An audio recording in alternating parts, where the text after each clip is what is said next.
আসসালামু আলাইকুম, কিভাবে শিখবো ইউটিউব চ্যানেলের আরও একটি নতুন ভিডিওতে আপনাকে স্বাগত জানাচ্ছি।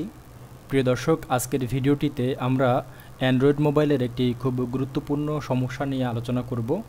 সমস্যাটি হচ্ছে আমাদের মোবাইলের যে লক বাটনটি রয়েছে বা সুইচ বাটনটি রয়েছে, সেই বাটনটিতে আমরা স্বাভাবিক প্রেসের তুলনায় যদি একটু লং প্রেস করি, তাহলে আমাদের সামনে এখন যেভাবে দেখতে পাচ্ছেন ঠিক তেমনিভাবে গুগলের একটি অ্যাসিস্ট্যান্ট সার্ভিস আমাদের সামনে চালু হয়। তো এটা বিভিন্ন সময় চালু হলে পরে আমাদের মোবাইলে দ্রুত কাজ করতে অসুবিধা হয়, অনেক সময় আপনার মেজাজও খারাপ হয়ে যেতে পারে। সুতরাং বন্ধুরা, এই সার্ভিসটি আমরা কিভাবে অফ করব সেটা হচ্ছে আজকের ভিডিওর মূল বিষয়।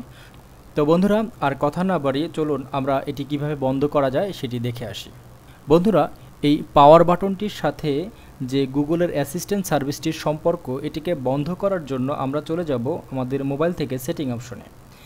সেটিং অপশনে আসার পরে আমরা এখান থেকে এই সেটিংয়ের ঠিক উপরের দিকে দেখবেন যে সার্চ নামের একটি অপশন আছে, ঠিক সার্চ অপশনে ক্লিক করব। সার্চ অপশনে কেন ক্লিক করব? আমরা যেই সমস্যাটি সমাধান করতে যাচ্ছি, এই সেটিংটি সাধারণত মোবাইলের মডেল কিংবা ফিচার ভেদে বিভিন্ন জায়গায় থাকতে পারে। সুতরাং এটাকে আমরা যদি সার্চ করে বের করি তাহলে এটা খুব সহজে বের করতে পারবো। তাই আমরা এখানে সার্চ অপশনে ক্লিক করব এবং এখানে ক্লিক করার পরে আমরা শুধুমাত্র বাটন শব্দটি লিখব, VUTTON বাটন।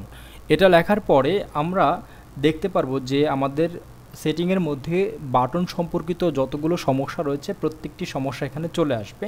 তো আমরা যদি একটু খেয়াল করি, দ্বিতীয় নম্বরে যে অপশনটি রয়েছে সেটি হচ্ছে wake Google Assistant with power button. আমরা এখানে ক্লিক করব। এখানে ক্লিক করার পরে আমরা অন অফ করা যায় এরকম একটি সুইচ অপশন দেখতে পারবো। সেই সুইচ অপশনটি যদি অন থাকে তাহলে আপনার পাওয়ার বাটনের সাথে গুগল অ্যাসিস্ট্যান্টের যে সার্ভিসটি রয়েছে সেটির সাথে সম্পর্কিত থাকবে, অর্থাৎ এটি অন থাকবে। আর যদি এটি অফ করে দিই আমরা, তাহলে আমরা যদি পাওয়ার বাটনকে প্রেস করে ধরে রাখি, তাহলে দেখেন আমি কিন্তু পাওয়ার বাটনটি প্রেস করে ধরে রাখছি, আমার কিন্তু সেই গুগলের যে অ্যাসিস্ট্যান্ট সার্ভিসটি সেটি কিন্তু চালু হয়নি।